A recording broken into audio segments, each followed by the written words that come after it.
mengawali kegiatan hari ini ada baiknya kita berdoa terlebih dahulu, di mana berdoanya dipimpin oleh temanmu Fadli. Ibu persilakan. Mari teman-teman kita berdoa untuk masing-masing. Doa dimulai. Doa selesai. Oke, semangat semuanya. Semangat. Oke. Kita perkenalan terlebih dahulu ya, untuk menambah keakraban. Jadi kita harus saling mengenalkan diri satu sama lainnya. Jadi nanti perkenalannya itu kalian menyebutkan nama dan hobi kalian masing-masing. Oke, bisa kita mulai? Bisa. Siapa yang mau duluan?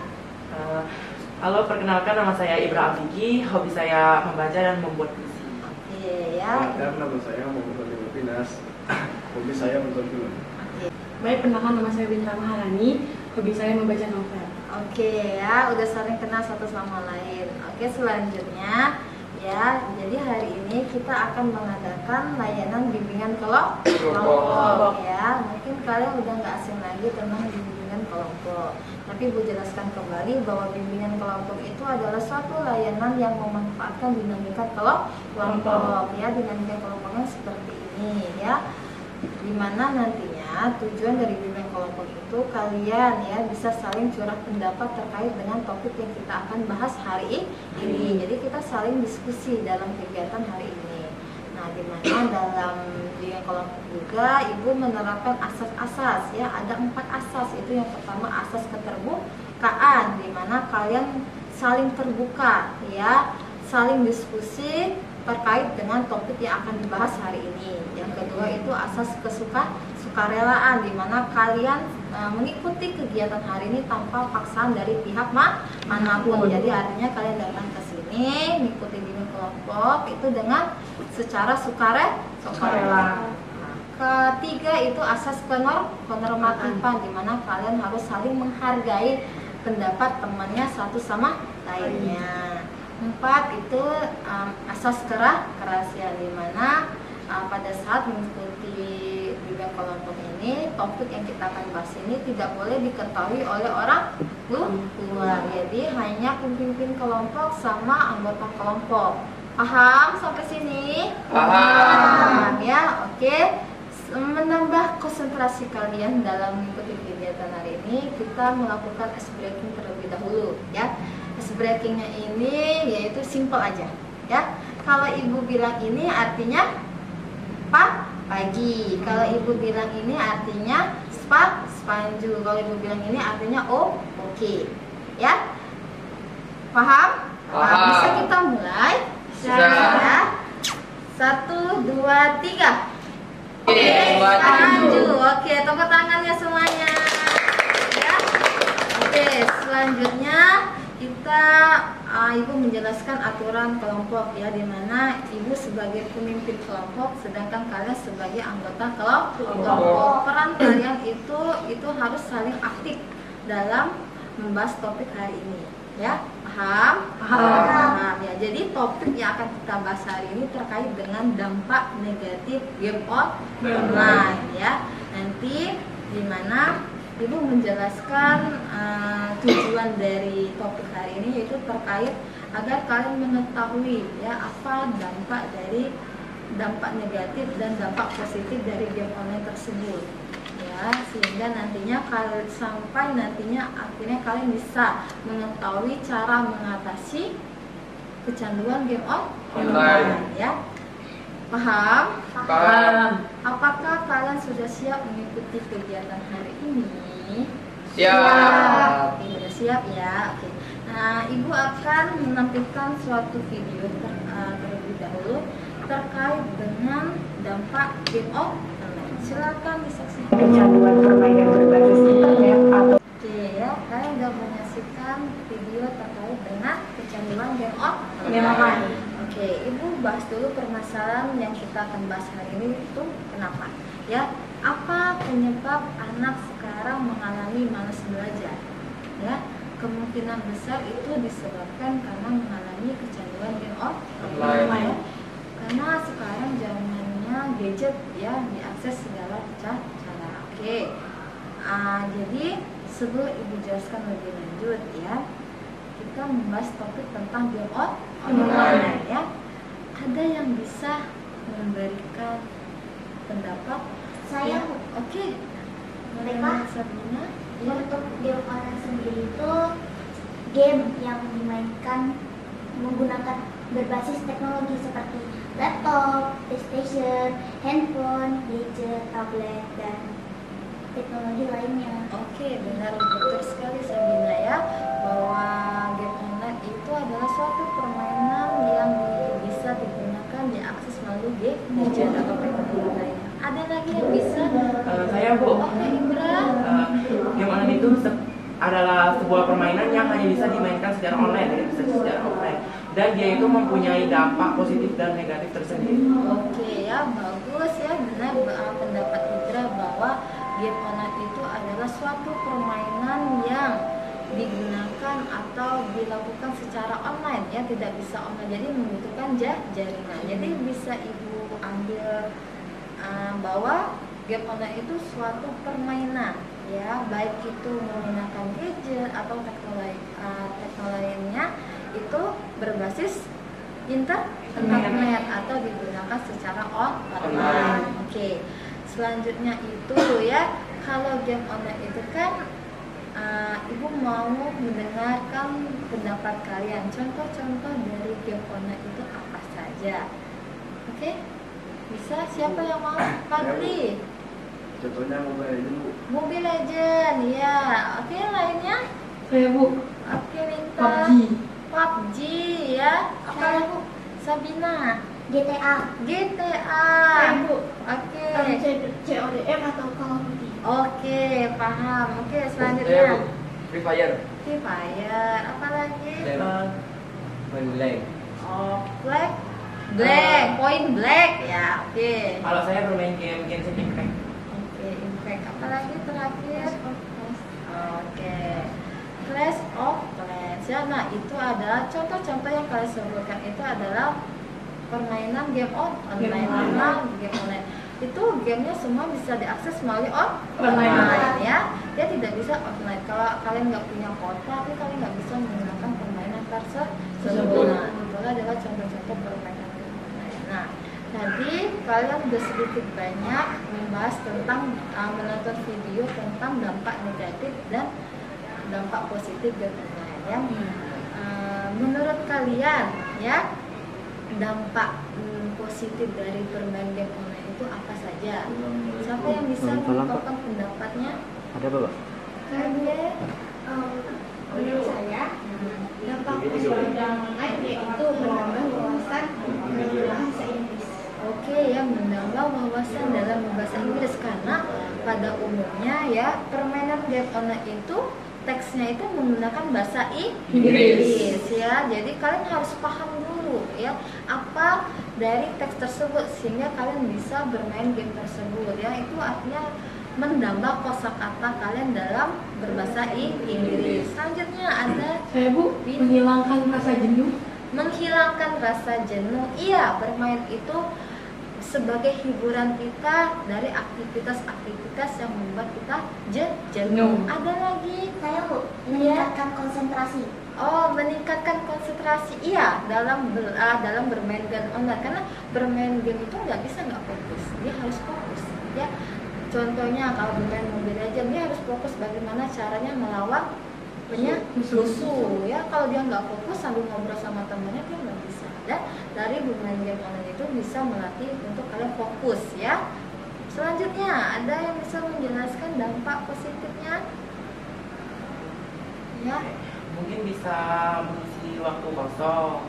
Oke, mengisi waktu kosong. Iya, ya daripada melamun ya, daripada nggak ngelakuin apapun itu dengan cara bermain game online. Oke, ya paham ya. Jadi banyak sekali dampak positifnya. Pertama, mungkin menghilangkan rasa stres, menghilangkan jenuh, menghilangkan bosan ya.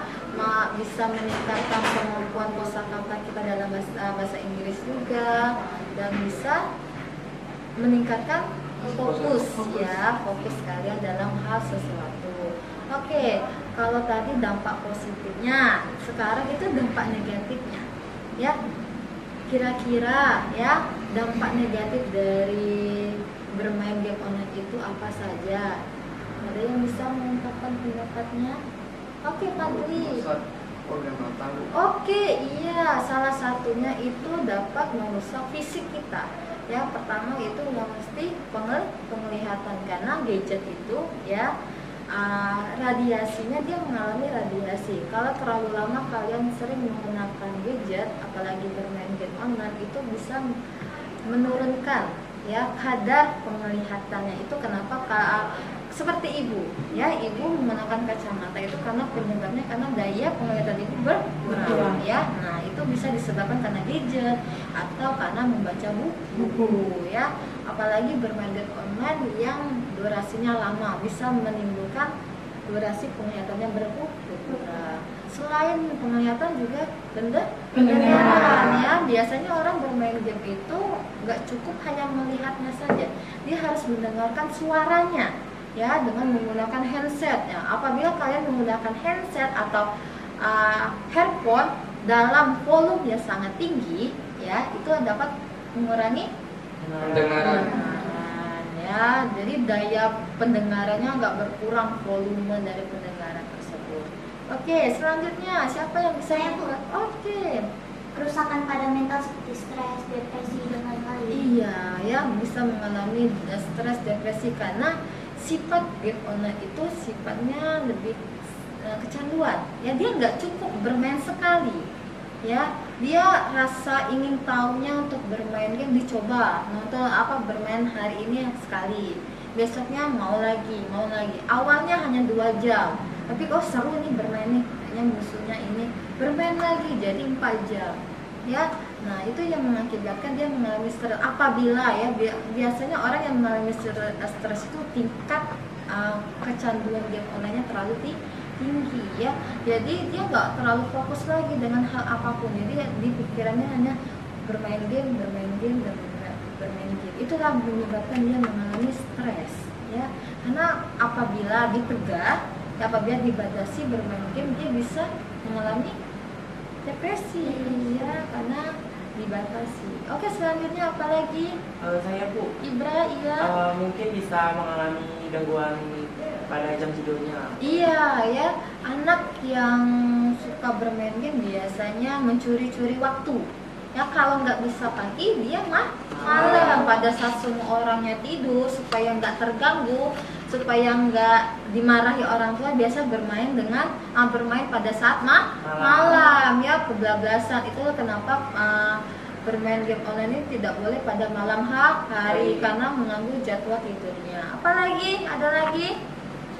Jeski, oke. Dapat mengganggu waktu makan. Waktu makan, iya benar ya. Orang bermain game itu juga lupa makan. Biasanya makannya udah kenyang karena bermain game. Ya udah lupa belajar, lupa tidur, lupa makan. Semuanya lupa.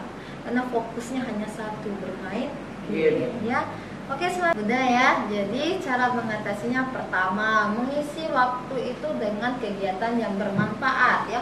Kalau di sekolah itu mengikuti ekstrakurikuler. Kalau di rumah itu dengan mengisi waktunya dengan orang tua atau adik-adik atau kakak-kakak ya, dengan mengajak mengobrol ya. Nah, itu mengisi waktu kita dengan kegiatan yang bermanfaat. Atau dengan pergi bertamasya ya, pergi ke pantai, pergi piknik sama orang tua ya. Nah, itu sehingga kalian tidak memikirkan untuk bermain. Atau ya mengisi waktu dengan belajar ya. Belajar, saya ingin menjadi peserta didik yang berkesan. Oke, sampai sini paham semuanya? Paham. Oke. Sepertinya waktunya bimbingan kelompok sudah menunjukkan 40 menit ya. Sebelum Ibu tutup, siapa yang bisa menyimpulkan dari materi hari ini? Oke.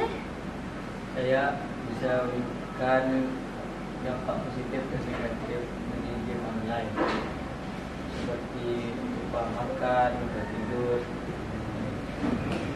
Oke ya, jadi menurut temanmu kesimpulan hari ini dia bisa memahami ya dampak negatif dan dampak positif dari game online. Salah satunya ya dampak negatif dari game online itu bisa lupa semuanya, lupa makan, lupa tidur, dan lupa segala, lupa belajar.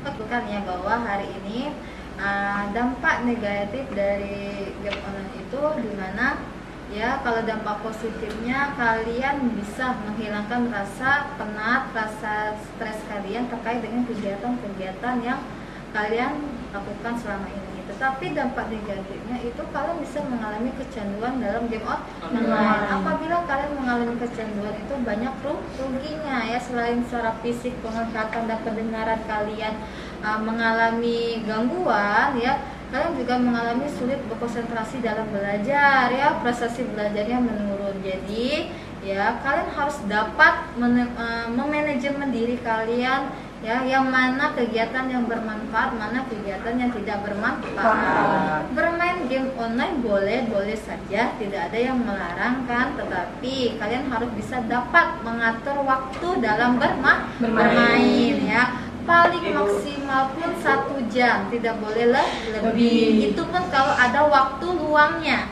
Tapi kalau tidak ada waktu luangnya, tidak dianjurkan untuk bermain game. Fokuslah dalam belajar, tingkatkanlah prestasi belajar kalian ya. Karena anak yang sukses pasti membahagiakan orang tua ya. Oke. Sampai sini ya, Ibu mau tanya ya, apakah kalian kesulitan memahami materi topik terkait dengan dampak negatif hari ini? Tidak. Ya, ada. Oke. Topiknya mudah dipahami semuanya? Mudah. Oke. Bagaimana perasaan kalian setelah mengikuti layanan bimbingan kelompok hari ini? Sangat senang. Senang ya. Oke ya. Selanjutnya kita akan mengisi evaluasi ya. Nanti ada evaluasi terkait dengan layanan bimbingan kelompok ya, dilakukan setelah akhir penutupan. Oke. Sampai sini ada yang ingin ditanyakan? Tidak. Oke ya, kita mengawali kegiatan hari ini dengan berdoa. Kita tutup juga kegiatan hari ini dengan berdoa. Silakan dipimpin lagi, Fadli. Nah teman-teman, kita berdoa menurut kita masing-masing. Berdoa mulai. Ibu akhiri, wassalamualaikum warahmatullahi wabarakatuh. Waalaikumsalam warahmatullahi wabarakatuh.